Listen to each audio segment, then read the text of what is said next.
امام اہل سنت کی زندگی میں بندگی کے سوا کچھ نہیں، بندگی ہی بندگی، عبادت ہی عبادت، اطاعت ہی اطاعت۔ آپ نے زندگی میں اپنی زندگی کے لیے کچھ نہیں کیا، نہ آرام کے لیے نہ نام کے لیے،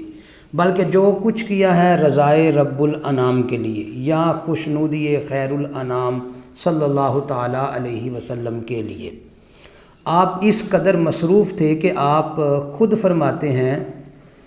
جو صاحب چاہیں جتنے دن چاہیں فقیر کے یہاں اقامت فرمائیں، مہینہ 2 مہینہ، سال 2 سال، اور فقیر کا جو منٹ خالی دیکھیں یا جس وقت فقیر کو کوئی ذاتی کام کرتے دیکھیں اسی وقت مواخذہ فرمائیں کہ تو اتنی دیر میں دوسرا کام کر سکتا تھا۔ آپ کا یہ دعویٰ ہے کہ 1 منٹ بھی آپ کا خالی نہیں گیا، اور نہ ہی کوئی منٹ آپ کا اپنی ذات کے لیے خرچ ہوا ہے، بلکہ زندگی کا ایک ایک لمحہ، ایک ایک ساعت آپ نے رضائے رب الانام کے لیے خرچ کیا اور خوشنودی خیر الانام صلی اللہ تعالیٰ علیہ وسلم کے لیے اپنی پوری زندگی کو وقف کیے رکھا ہے۔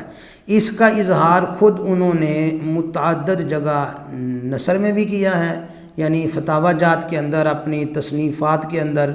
اور کلام منظوم کے اندر بھی آپ نے اس کا متعدد جگہ ذکر کیا ہے کہ آپ کی زندگی کا مقصد کیا ہے۔ آپ کی زندگی میں اطاعت، عبادت، بندگی اور غلامی رسول ہے۔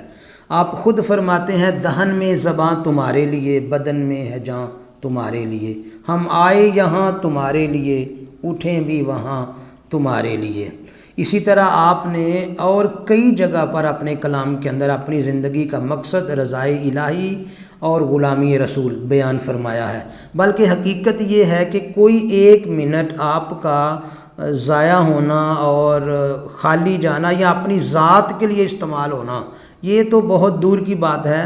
آپ کی کام کو دیکھتے ہوئے، آپ کی تصنیفات و تالیفات کو دیکھتے ہوئے اور فتاوی جات کا کام دیکھتے ہوئے اور دیگر دینی اور شرعی مصروفیت کو دیکھتے ہوئے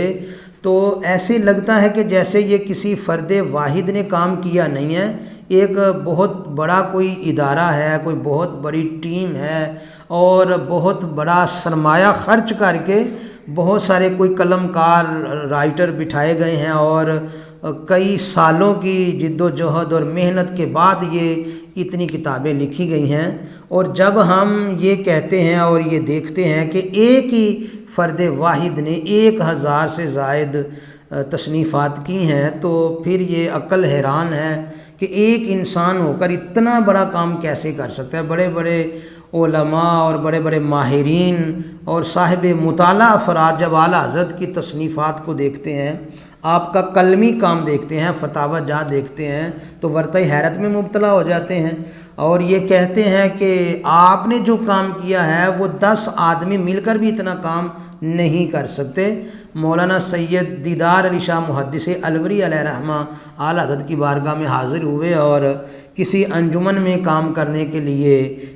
گزارش پیش کی تو اعلیٰ حضرت رحمۃ اللہ علیہ نے فرمایا کہ جو کام میں کر رہا ہوں اگر یہ کام کوئی اور کر سکتا ہے تو اس کو یہاں لگا دیں اور مجھ سے کوئی اور خدمت لے لیں۔ تو مولانا سید دیدار علی شاہ محدث الوری علیہ رحمہ فرمانے لگے کہ یہ کام نہ کوئی اور کر سکتا ہے بلکہ 10 افراد مل کر بھی یہ کام نہیں کر سکتے۔ یہ اعلیٰ حضرت رحمۃ اللہ علیہ کی مصروفیت تھی، اور خود آپ نے ارشاد فرمایا ہے کہ ایک وقت میں 2 3 بلکہ 500 تک بھی استفتاء آپ کے پاس جمع ہو جاتے تھے۔ بریلی شریف کے اندر اس وقت جب اعلیٰ حضرت تھے تو انٹرنیشنل لیول کا دارالافتاء تھا بریلی شریف میں، پوری دنیا کے کونے کونے سے فتاوی جات آتے تھے، استفتاء آتے تھے اور آپ ان کے جوابات لکھتے تھے۔ اس قدر مصروف ترین زندگی تھی آپ کی دین اسلام کی اور سنیت کی خدمت کے لیے۔ تو بات وہی ہے جو اعلیٰ حضرت نے فرمائی ہے، دہن میں زباں تمہارے لیے، بدن میں ہے جاں تمہارے لیے، ہم آئے یہاں تمہارے لیے، اٹھیں بھی وہاں تمہارے لیے۔